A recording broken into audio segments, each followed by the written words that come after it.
Wahayukum bitahiyatil Islam, tahiyatan mubarakatin azimah. Assalamualaikum warahmatullahi wabarakatuh. Alhamdulillahilladzi ja'ala sakinata fi qulubil mu'minin liyazdadu iman ma'a imanihim. Salatan wassalaman ala nabiyyina Muhammad sallallahu alaihi wasallam. Ba'asahullahu rahmatan lil alamin wa uswatan lil mu'minin wa ala alihi wa ashabihi ajma'in. Para pemirsa TV-Mu yang dimuliakan Allah Subhanahu wa Ta'ala, tidak kata yang indah dan pantas kita ucapkan selain puji dan syukur kita kepada Allah Subhanahu wa Ta'ala dengan mengucapkan alhamdulillahi rabbil alamin. Allah yang maha pengasih, Allah yang maha penyayang. Begitu sayangnya Allah kepada kita, nikmat diberikan kepada kita bersama. Bahkan kalau kita coba hitung nikmat yang Allah berikan itu nggak sanggup kita menghitungnya. Wa in ta'uddu ni'matallahi la tuhsuha. Allah berikan kita nikmat ketenangan jiwa, ketentraman batin. Allah berikan kita nikmat iman dan Islam. Allah berikan kita nikmat sehat, nikmat hidup. Subhanallah. La in syakartum la azidannakum wa la in kafartum inna azabi lasyadid. Jika kamu syukuri nikmat yang aku berikan, akan aku tambah, kata Allah. Tapi jika kamu kufur, ingat azabku sangat pedih. Salat dan salam kita sampaikan kepada junjungan kita Habibullah, kekasih Allah, Nabi besar kita Muhammad sallallahu alaihi wasallam, yang telah berhasil memperjuangkan Islam ini minaz zulumati ila nur. Sejak dari nun jauh di seberang sana, gurun pasir tandus Saudi Arabia. Para pemirsa TV-Mu yang dimuliakan Allah Subhanahu wa Ta'ala, di akhir surat Al-Baqarah Allah Subhanahu wa Ta'ala sudah berpesan, la yukallifullahu nafsan illa wus'aha. Allah gak akan pernah membebani hambanya sesuai dengan kemampuannya. Jadi tema kajian kita saat ini adalah ketika masalah datang menghampirimu dari berbagai sisi. Saudara-saudaraku, para pemirsa TV-Mu yang dimuliakan Allah Subhanahu wa Ta'ala, dalam sebuah hikayat yang sangat populer di kalangan anak-anak kita, dan itu ada di perpustakaan yang ada, Alkisah seekor rusa yang tinggal di hutan.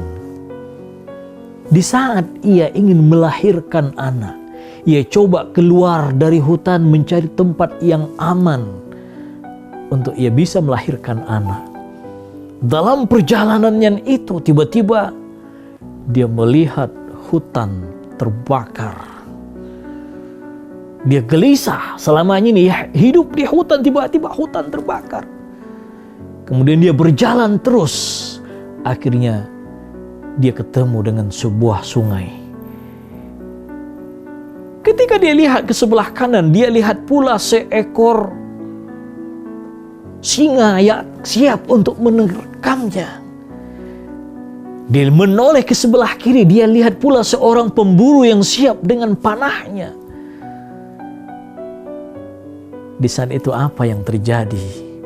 Saudara-saudaraku, para pemirsa TV-Mu yang dimuliakan Allah Subhanahu wa Ta'ala, apa yang harus dilakukan oleh si rusa tadi? Apakah dia akan menjerit?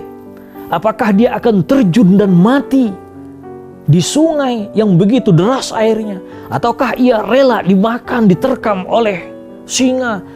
Atau malah dia rela ditembak dengan panah oleh pemburu tadi? Akhirnya apa yang dilakukan oleh rusa tadi? Yang ia lakukan adalah dia fokus untuk melahirkan anaknya tanpa dia berpikir apa yang ada di sekelilingnya. Subhanallah. Tiba-tiba datang petir, hujan pun turun. Hutan yang tadinya terbakar langsung tidak terbakar lagi.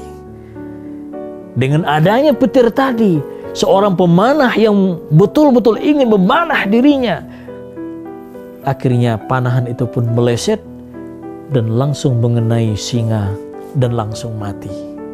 Ya, sedangkan dia tetap fokus untuk melahirkan anaknya. Subhanallah. Para pemirsa TV yang dimuliakan Allah Subhanahu wa taala. Ini kisah hikayat ini apa yang bisa kita ambil iktibar? Ketika kita dihadapkan dengan persoalan hidup, masalah datang silih berganti di berbagai sisi menghampiri kita. Di segala penjuru datang menghampiri kita. Apa yang harus kita lakukan? Di rumah tangga kita punya masalah, di kantor kita punya masalah, dalam masyarakat kita masalah, atau hutang piutang yang menjerat kehidupan kita. Apa yang harus kita lakukan? Fokuslah jalani kehidupan seperti apa yang dilakukan oleh rusa tadi. Setelah kita berupaya, maka Allah akan datang dengan pertolongannya. Ya, makanya dalam hidup, mari kita selalu untuk saling membantu saudara-saudara kita. Ta'awanu 'alal birri wat taqwa wa la ta'awanu 'alal ismi wal 'udwan. Tolong menolonglah dalam kebaikan dan jangan tolong menolong dalam keburukan. In ahsantum ahsantum li anfusikum. Jika kamu berbuat baik, maka kebaikan itu akan kembali kepada dirimu sendiri. Tapi kalau kita berbuat jahat, maka kejahatan yang kita lakukan itu juga akan kembali kepada diri kita. Para pemirsa TV yang dimuliakan Allah Subhanahu wa taala. Banyak sekali hikayat-hikayat, cerita-cerita, kisah-kisah yang bisa kita jadikan sebuah renungan, iktibar dalam kehidupan kita. Apapun persoalan dalam hidup kita, seberat apapun permasalahan dalam kehidupan pribadi kita, ambillah air wudhu, kemudian sholat, minta kepada Allah, ud'uni fastajib lakum. Minta kepada aku akan aku jawab. Sebesar apapun problema yang kita alami, muskilah, persoalan yang kita hadapi, ya, kita nggak akan dikasih persoalan kalau itu kita nggak sanggup untuk menyelesaikannya. Ya. La yukallifullahu nafsan illa wus'aha. Bagaimana solusi kita dalam menyelesaikan masalah? Kita akan bahas setelah yang satu ini.